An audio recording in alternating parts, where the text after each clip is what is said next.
সহায়ক সব যন্ত্রপাতি নিয়ে ছুটে যেতেন কবরস্থানে। এখন তিনি শুয়ে আছেন হাসপাতালের বিছানায়। মানুষের অন্তিম যাত্রায় তিনি বাড়িয়ে দিয়েছেন আন্তরিকতার হাত। নিঃস্বার্থ সেবায় অনন্য দৃষ্টান্ত হওয়া মনু মিয়া কিশোরগঞ্জের ইটনা উপজেলার জয়সিন্ধি ইউনিয়নের আলগাপাড়া গ্রামের বাসিন্দা। মনু মিয়ার দেওয়া তথ্য মতে দীর্ঘ ৪৯ বছরে কোনো ধরনের পারিশ্রমিক বা বকশিশ ছাড়াই তিনি এ পর্যন্ত খনন করেছেন ৩,০৫৭টি কবর। আর এই কাজে দ্রুত গন্তব্যস্থানে পৌঁছাতে নিজের ধানি জমি বিক্রি করে বেশ কয়েক বছর আগে কিনেছিলেন একটি ঘোড়া। সেই ঘোড়ার পিঠে চড়েই শেষ ঠিকানা সাজাতে ছুটে যেতেন তিনি। তবে তার অসুস্থতায় চলার সাথী ঘোড়াটি মেরে ফেলেছে দুর্বৃত্তরা। গত ১৬ মে ঘোড়াটিকে মিঠামইন উপজেলার কাঠখাল ইউনিয়নের হাসিমপুর গ্রামে মৃত অবস্থায় পাওয়া যায়। সে সময় ঘোড়াটির শরীরে জখমের চিহ্ন দেখা যায়। বিষয়টি জানাজানি হলে এলাকা জুড়ে ওঠে তীব্র নিন্দার ঝড়।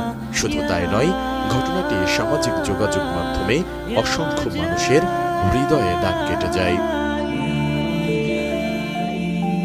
হৃদয় বিদারক এই ঘটনা শুনে মনু মিয়ার পাশে দাঁড়ানোর ঘোষণা দেন অভিনেতা খায়রুল বাশার।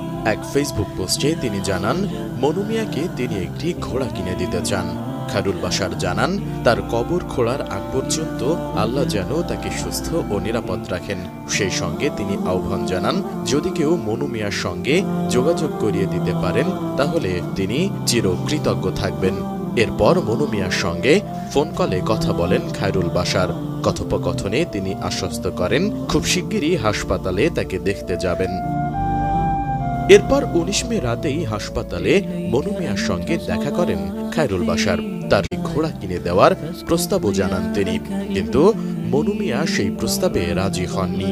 বরং তিনি বলেছেন, সুস্থ হয়ে বাড়ি ফিরলে প্রয়োজনে ৭টা ঘোড়া কিনবেন।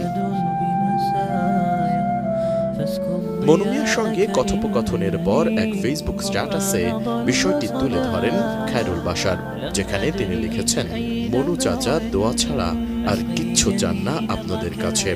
উনি আপনাদের জন্য দোয়া করেন। আপনারাও ভালো থাকুন, সুস্থ থাকুন আর তার জন্য দোয়া করুন।